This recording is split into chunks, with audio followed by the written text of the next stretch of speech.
Jadi baik itu suami atau istri atau mantannya apabila menjual objek harta bersama, maka ya jual beli itu tidak sah tanpa persetujuan baik suami maupun istri.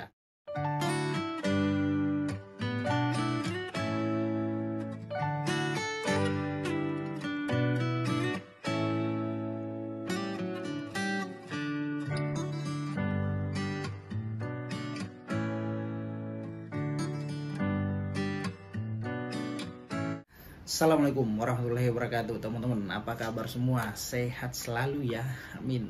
Jumpa lagi dengan saya di channel YouTube Isram Law, channel yang membahas tentang hal-hal berkaitan dengan hukum. Nah, baik teman-teman, segmen kali ini saya mau bahas mengenai harta bersama. Nah, apa sih harta bersama itu? Oke, nanti kita jelaskan ya teman-teman. Maka dari itu tonton terus video ini sampai selesai.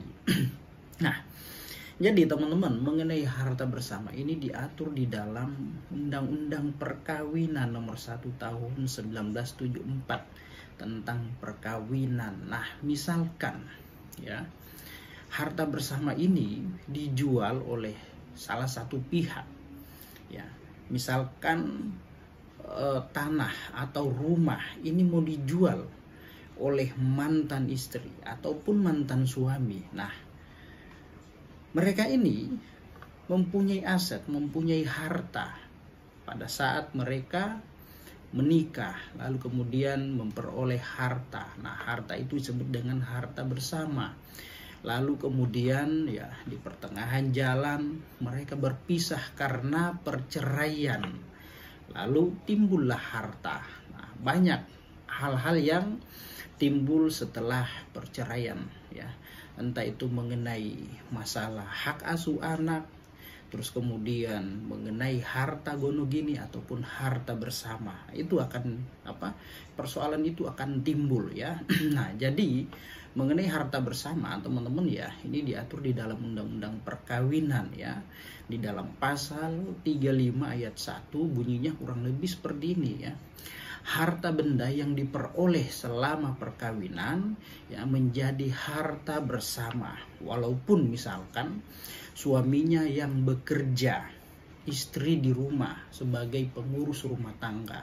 Nah, jadi harta yang diperoleh selama perkawinan. Nah, jadi suami tidak bisa mengklaim bahwasanya itu adalah hartaku karena saya yang bekerja, tidak bisa ya. Maka jelas di dalam Undang-Undang Perkawinan ini mengenai harta benda yang diperoleh selama perkawinan, baik itu suami maupun istri. Nah, itu teman-teman kira-kira. Nah, lalu bagaimana apabila harta benda itu, baik itu tanah maupun rumah, ini dijual oleh mantan suami atau mantan istri tanpa persetujuan dari salah satu pihak? Nah, tentu ada akibat hukumnya teman-teman ya. Nah, jadi di dalam pasal 36 ayat 1 di sana dijelaskan mengenai harta bersama bahwa apabila mau dijual atau dialihkan maka harus persetujuan oleh suami istri ataupun mantan istri ataupun mantan suami. Seperti itu ya. Nah, jika dijual secara diam-diam maka tentu ada akibat hukumnya. Nah, jika dijual tanpa persetujuan, tanpa sepengetahuan suami atau istri, mantan suami atau mantan istri, maka dapat dilakukan upaya hukum ya. Upayanya apa? Yaitu secara perdata bisa, secara pidana juga bisa. Nah, kalau secara perdata misalkan ya menggugat dengan gugatan perbuatan melawan hukum 1365 PMH ya. Nah, lalu kemudian ya dapat dituntut secara pidana yaitu penggelapan pasal 372 KUHP teman-teman ya. Seperti itu. Nah, walaupun ya misalkan di dalam objek surat-surat itu atau aset itu ya atas nama suami misalkan atau atas nama istri ya. Jadi tidak berpengaruh walaupun itu atas nama mantan suami lalu dijual ya, mungkin dia berpikir wah ini kan surat-suratnya atas nama saya. jadi saya berhak menjualnya ya. Jadi rumusan hukumnya tidak seperti itu ya. Ingat, rumusan hukumnya tidak seperti itu. Tetap harus persetujuan oleh suami atau istri atau mantannya ketika harta tersebut diperoleh selama perkawinan menjadi harta bersama. Nah itu teman-teman ya.